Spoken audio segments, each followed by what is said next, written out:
Hello, reading friends. I cannot believe that we have almost completed another reading year.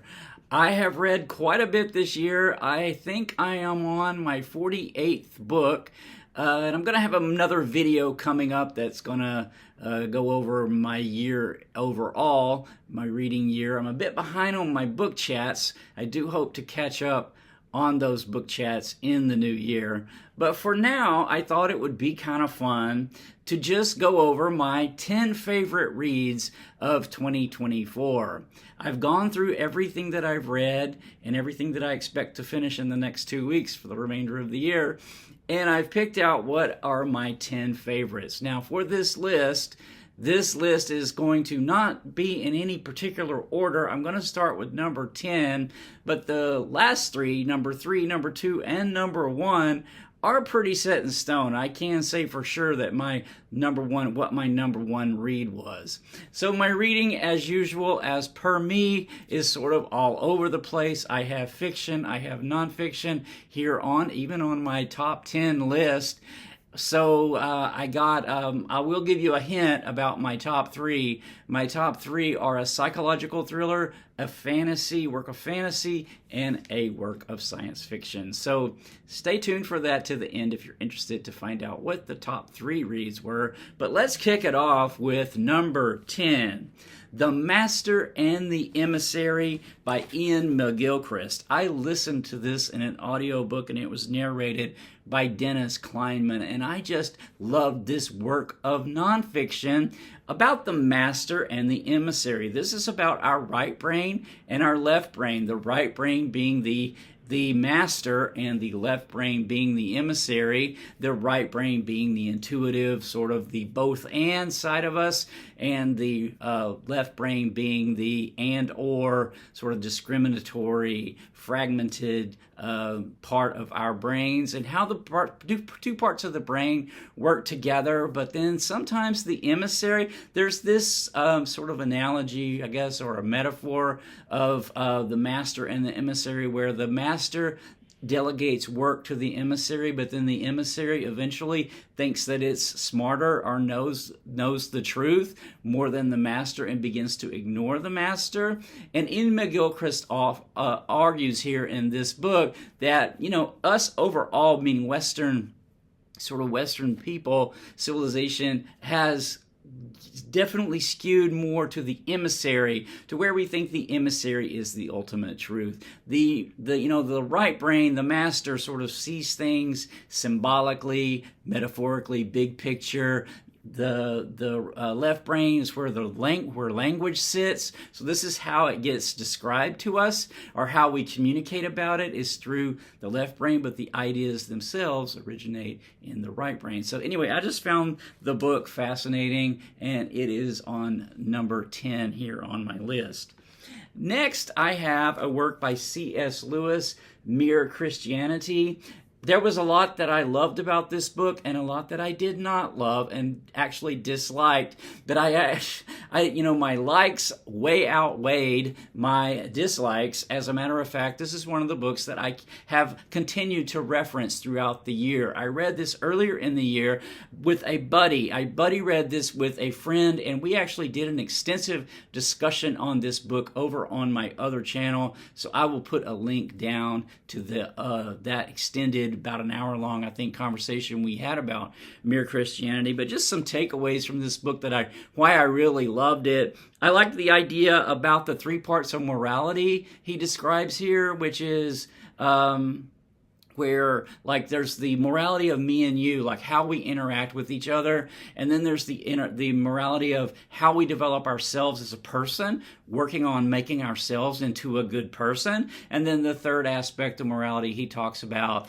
is society in general, humankind in general, all of humankind, and what direction are we headed as a species? Are we headed in the right direction? He argues that mostly in Western civilization, I guess, that we have focused on the first one, which is the interaction between me and you, like laws. But he thinks the most important part of morality is actually ourselves, which is making ourselves into a better person.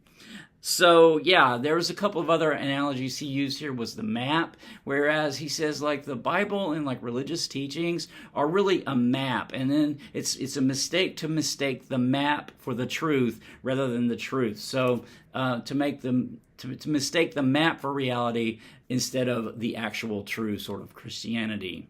And then the rooms where he talks about where, you know, that we're sort of called to, if we're in the room of one denomination of Christianity, that we should not judge others who picked other rooms of Christianity, or that those who haven't decided at all. And I thought that was really cool. So yeah, Mere Christianity by C.S. Lewis. Then number 8, I have a dystopia. This is We by Yevgeny Zamyatin.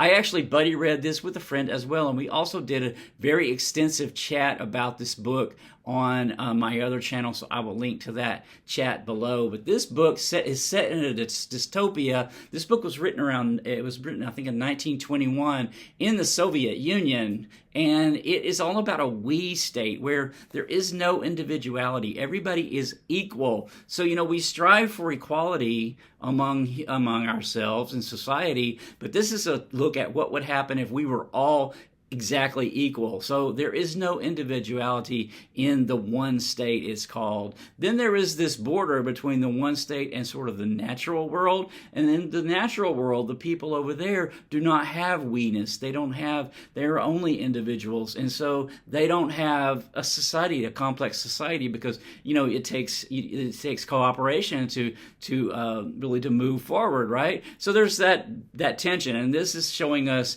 sort of an extremes, like the extreme polarities of the I and the we. And I enjoyed this a lot. So We by Yevgeny Zamyatin.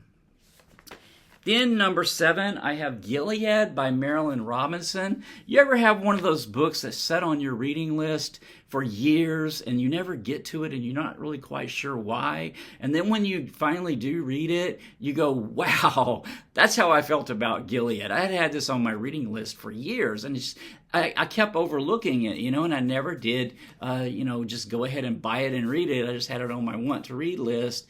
But wow, this is a contemplative fiction about a reverend. It's set in 1956. He's about to die. He's reflecting on his life and writing these letters to his little son, who's only 7 years old, I believe, a child anyway still. And he's writing these letters about his life, his grandfather, his father, who were also Congregationalist ministers. So there's just this reflection of human frailty and life and the different ways that, you know, society comes, and we have to interact in the way that we think is right. His grandfather was a staunch abolitionist. His father was a pacifist.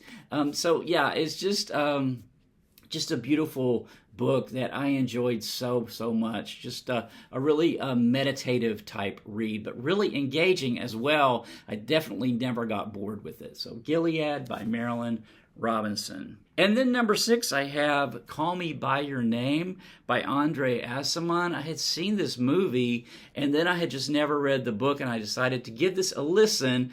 Audio book. I listened to the version that is narrated by Armie Hammer, and it's just beautiful. This is sort of a coming-of-age story of a young man, I believe he's 17, and he gets into a relationship with a graduate student that's working with his father, so a slightly older guy. And the book, though, is written as an inner dialogue. It's the inner dialogue of the younger guy, the 17-year-old guy. And it's just so well written that inner dialogue can sometimes work for me and sometimes not. But this is just really beautiful and really bittersweet, because at this age, I believe he's 17, life has still got a lot of changes ahead for him. And so, life is very impermanent as far as things are really impermanent when you're that age. And so very bittersweet there, but just a beautiful beautiful listen. I can highly recommend the audio version of this book. Then I read or listened to another audio book called Empire of Liberty by Gordon S. Wood. This is a work of history. It looks at the United States in the period between 1789 and 1815, roughly the end of the War of 1812. What I found absolutely fascinating about this is the period of time when the United States was really developing its national culture, and just the tensions that were there. The parties were being developed. There was the Federalist Party, and then there was Jefferson's Democratic Republican Party that was being sort of a populist movement. The Federalists just really feared it. There was this rise in literacy, and so there was this new communication through newspapers that really just changed society. There was religious changes. There was social changes around work and equality. And so it's just really fascinating. It was also sort of interesting that the Federalists admired England and wanted to copy England, and the more populists, the Democratic Republicans, wanted to copy the French. And so there was just this tension, and I could just still see the United States sort of national character. I could see it. I could see us today stemming from that period, and it was just a fascinating book. Then I read from number 4 is From Religion to Philosophy by F.M. Cornford. This is another work of nonfiction. I had just found this fascinating. You all may think it's kind of dry, but it read for me really interesting. It's about the ancient Greece. This is from 1912, so it's been around a while. It's considered a classic sort of in this comparative religion philosophy sort of field, I guess. But it's the period of time when Greece, the religion of Greece was slowly turning into the philosophy of Greece, which ultimately was the founding philosophy, I guess you could say, of Western European civilization. And so it's just fascinating, this idea of mora, which is the idea of fate, how fate creates, assigns you, it dispenses things to their rightful place. And so, yeah, just fascinating to me, and I just loved it. Getting into the top 3 now, my third favorite read was a chunker here. The Way of Kings by Brandon Sanderson. Yes, I have to admit, I had never read anything by Brandon Sanderson. Isn't that crazy? Because I read, I read all over the place, actually. But I do read, quite a bit of fantasy, but I'd never read anything specifically by Brandon Sanderson. And then I have this coworker friend who we have been buddy reading The Wheel of Time. And so we were reading the last wheel of the 14th book in the Wheel of Time series, and we're like, what should we read next? We should do another series together. And so he had actually already read this, but he decided he would read it again, and I decided I'd pick it up. And I was kind of, a little bit intimidated by it just because of its size. But wow, I ate up this book with a spoon. It was so good. The world building here was just fantastic. There's an assassin. There's a slave. There's a scholar / thief. There's a sort of a noble man who's having to navigate he's a moral person who's trying to navigate the immoral world of sort of court intrigue. And so there's a lot here. The world building is so complex. The magic here is so wonderful. I just loved it. I am hooked on the Stormlight Archives series, and I will definitely be reading. I will definitely be reading the rest of some more of this series. My friend, my coworker friend, and I are going to read the next in the series, next book in the series, coming up in the next month or two.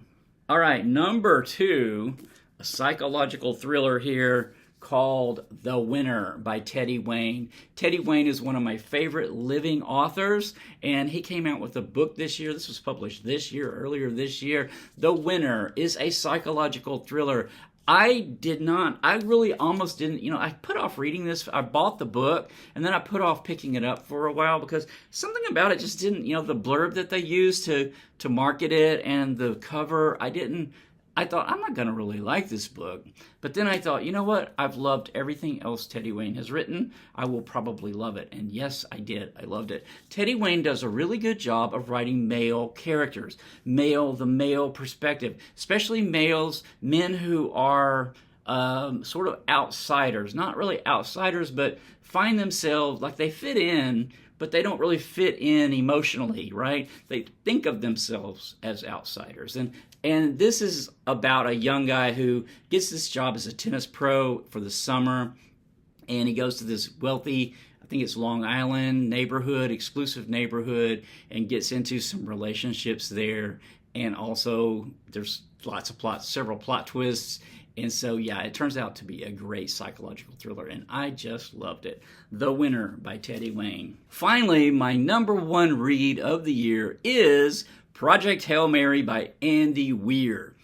I loved this book. Was so good. Now, I listened to it, and I did not write down who the narrator was.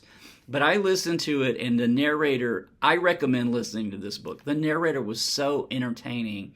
This is about a guy, and I don't want to give much away because this is one of those books that you really don't want to know that much about. But let's just say this guy finds himself in an unfamiliar situation. He doesn't know who he is, where he is, or why he's there when he starts out.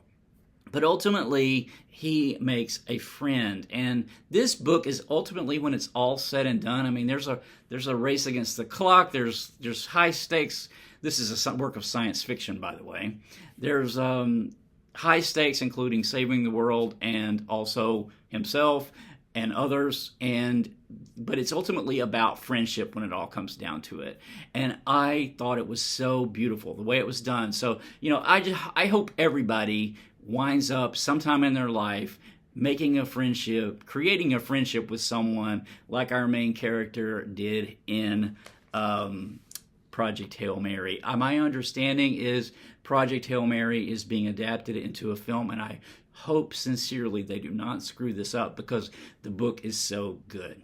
All right, that's my top 10. I will have other videos coming up that will sort of review all my 48 or whatever I wind up with for the year, number of books, but I will have that video coming up soon. And also, I'm going to try to catch up on some of my book chats I know have fallen behind recently, over this year actually, and I've got lots of books that I want to chat about that I've read over the last few months, and I will get chats on those up eventually.